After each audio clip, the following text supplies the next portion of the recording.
Pertanyaan sekarang, saya yakin Tuhan saya Allah, tapi Allah nggak kelihatan. Ada alasan tak kenapa Allah nggak kelihatan? Ada alasannya. Anda tanamkan baik-baik, ini masalah akidah yang paling penting. Kata Nabi, itu disebutkan dalam banyak riwayat, bahwasanya nabi-nabi pun belum pernah ada nabi yang lihat Allah, termasuk Nabi Muhammad SAW. Kita ambil dalilnya dalam hadis Bukhari. Waktu Nabi SAW pulang dari Isra Mi'raj, jemaah sekalian, Aisyah bertanya radhiyallahu anha, berkata, istri beliau, ya Rasulullah, hal tara rabbak, apakah anda waktu Mi'raj ke langit, terima perintah sholat, sempat lihat Tuhan anda enggak? Lihat enggak Allah itu bagaimana? Apa jawaban Nabi SAW? Nurun ala nur anna arah. Allah itu cahaya, di atas cahaya, terang sekali, bagaimana saya bisa melihatnya? Artinya Nabi SAW mengatakan, saya sendiri belum pernah lihat bagaimana itu Allah. Contoh sebelumnya Nabi Musa alaihissalam. Nabi Musa waktu menerima wahyu Taurat, itu selama 40 hari, turun Taurat lengkap. Al-Quran 23 tahun baru lengkap. Kalau Taurat 40 hari nunggu di gunung Tursina. Tursina sebuah wilayah di Mesir sekarang. Itu banyak gunung-gunung batu, ada satu gunung batu yang tinggi, Nabi Musa nunggu di situ. Setiap hari Jibril datang turunin surah, turunin ayat gitu. Setelah berlalu 37 hari dari 40 hari menunggu Taurat turun, Nabi Musa alaihissalam tiba-tiba bertanya kepada Allah, mengatakan begini dalam Al-Quran, A'udzu billahi minasyaitonir rajim, Rabbi arini anzur ilaik. Wahai Tuhanku, izinkan aku melihatmu. Aku beriman kau ada ya Allah, tapi aku ingin lihat kau bagaimana. Allah menjawab, tidak mau mengecewakan Nabi Musa. Sebagai manusia Allah mengatakan, lan tarani. Perlu anda tahu dalam bahasa Arab jemaah sekalian ada 3 kosakata la, tidak yang berarti tidak. Ada la biasa artinya tidak, ada lam dengan mim, lam artinya tidak pernah, ada lam dengan nun, lan artinya tidak akan pernah. Allah mengatakan apa? Lan tarani, kau tidak akan mampu melihatku wahai Musa. Tapi Allah nggak mau kecewain Musa. Ternyata Musa selama 37 hari jemaah sekalian kagum-kagum melihat gunung-gunung batu di situ. Pergantian siang malam, burung-burung yang terbang, air yang mengalir di lereng-lereng gunung. Lalu dia mengatakan, Allah mengatakan apa? Walakin unzur ilal jabal, fa in istaqarra makanahu fasawfa tarani. Coba kamu lihat gunung-gunung batu di sekitarmu hai Musa. Kalau mereka bisa menampung kedatanganku, kata Allah, kau akan bisa melihatku. Apa yang terjadi? Allah lanjutkan, falamma tajalla rabbuhu lil jabal, waktu Allah baru niat mau datang, belum datang, ja'alahu dakka, semua gunung batu itu hancur lebur, tidak mampu menampung kedatangan Allah. Wa kharra Musa sa'iqa, lalu Musa pingsan tiba-tiba. Waktu Nabi Musa bangun, langsung ucapkan kalimat, amantu billah, saya beriman pada Allah. Berarti fakta lapangan, nabi-nabi aja belum pernah lihat Allah. Masih pertanyaan lagi jemaah sekalian, kenapa Allah nggak bisa kelihatan? Saya akan jawab dan tolong ini jadikan sebagai pegangan hidup. Ini landasan akidah kita. Kata para ulama, karena anda kalau sholat, anda mengucapkan satu kalimat yang merupakan jawabannya. Allahu Akbar. Allah Maha Besar. Akbar adalah siga mubalaghah dalam Islam. Sesuatu yang melampaui batas, Maha Besar.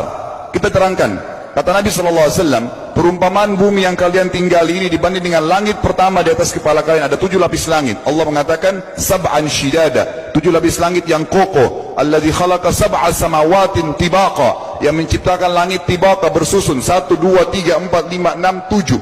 Allah di atas langit ke-7. Kata Nabi SAW, perumpamaan bumi yang kalian tinggalin dibanding dengan langit pertama di atas kepala kalian, ibaratnya seperti cincin yang dibuang di padang pasir. Jadi kita tidak akan pernah bisa melihat ujungnya langit karena kita sangat kecil, dan ini terbukti secara fakta. Apakah anda sudah tahu bahwasanya miliaran bintang-bintang yang ada di atas kepala anda yang jaraknya sekian miliar tahun dari bumi, dan sekian miliar tahun lebih besar daripada bumi, sekian miliar kali lebih besar daripada bumi, itu semua berada di bawah langit pertama. Manusia tidak akan pernah bisa memegang langit ini dengan telapak tangannya, karena dari sini saja ke Pluto jaraknya 270 tahun. Nggak bakal bisa ada astronot dikirim kena mati di tengah jalan. Jaraknya jauh sekali bintang-bintang, dan semua berada di bawah langit pertama.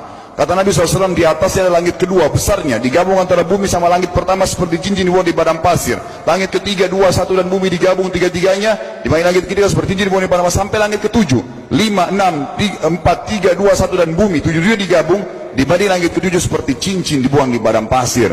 Dan langit yang luas ini jemaah sekalian dipenuhi dengan makhluk Allah yang lain namanya malaikat. Dalam hadis Bukhari kata Nabi SAW, waktu saya sedang dimi'rajkan ke langit, tidak ada 4 jari pun ukuran di langit yang luas itu, kecuali saya temukan malaikat yang sedang ruku atau sujud, penuh dengan jumlah mereka. Anda tahu malaikat itu ada namanya nama kelompok, seperti Raqib, Atid itu kelompok. Di bawah Raqib banyak miliaran malaikat, di bawah Atid miliaran malaikat. Sama dengan Munkar Nakir, ada memang nama kelompok. Makanya kalau manusia 5 miliar, rakib atidnya 10 miliar. Rakib atidnya 10 miliar. Lalu kata Nabi SAW, di atas langit ketujuh ada Sidratil Muntaha.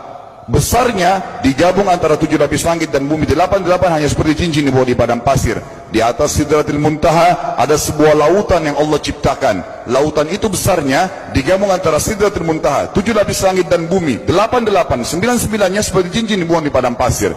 Makanya kalau anda baca Quran, anda baca ayat wa kana arsyu alal ma, singgasana Allah di atas air. Ini maknanya, air adalah ada lautan. Lalu kata Nabi SAW, arsy-nya Allah di atas lautan itu singgasananya Allah. Besarnya digabung antara lautan, Sidratul Muntaha, 7 lapis langit dan bumi, 10-10-nya hanya seperti cincin dibuang di padang pasir. Anda sudah hafal ayat kursi? Apa artinya? Ayat tanda-tanda kebesaran Allah. Kursi itu artinya bukan tempat duduk, tapi tempat pijakan kaki raja di singgasana. Kalau raja ingin naik singgasananya di pijakan kaki, itu namanya kursi. Kita baca apa?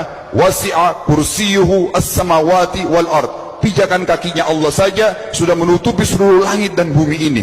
Jadi kita mustahil bisa melihat Allah karena besarnya Allah Azza wa Jal. Tinggal kita tutup jemaah sekalian. Kira-kira, lalu bagaimana saya berhubungan dengan Allah? Jawabannya sederhana. Anda lingkari namanya Allah, ini Tuhan kita. Yang menyembah selain Allah kafir, yang mempartisipasikan Allah dengan makhluknya, masih sembah berhala, kuburan, jimat, namanya syirik. Dua-dua nggak boleh. Untuk berhubungan dengan Allah yang tidak kelihatan dengan mata kita ini, tapi kita bisa rasakan keberadaannya, cuman satu cara. Di bawahnya lingkarin ibadah, sholat, puasa, zakat, haji, takziah, ziarah kubur. Semua ini adalah rangkaian ibadah untuk berhubungan dengan Allah. Semua ibadah ini jemaah sekalian harus seperti yang Allah mau, bukan yang anda mau. Ini penting. Karena kalau tidak seperti yang Allah mau, Allah tidak terima. Bagaimana caranya supaya bisa seperti yang Allah mau? Ikuti buku pedomannya. Ada Al-Quran, ada Sunnah. Yang beribadah keluar dari dua pedoman wahyu ini tidak akan diterima oleh Allah. Seperti anda kalau kerja di perusahaan, pimpinan perusahaan kasih peraturan, Senin pakai baju kuning, Selasa baju hijau, Rabu pakai baju hitam. Datang jam 7, keluar jam 5 sore. Ternyata anda tidak. Hari Senin anda pakai baju yang hari Rabu, datangnya jam 9, keluar jam 2 siang. Dikeluarkan oleh pimpinan atasannya. Itu baru peraturan manusia. Bagaimana dengan peraturan Allah Azza wa Jal? Maka kita simpulkan semua jemaah sekalian adalah, yakinlah Tuhan anda Allah ada.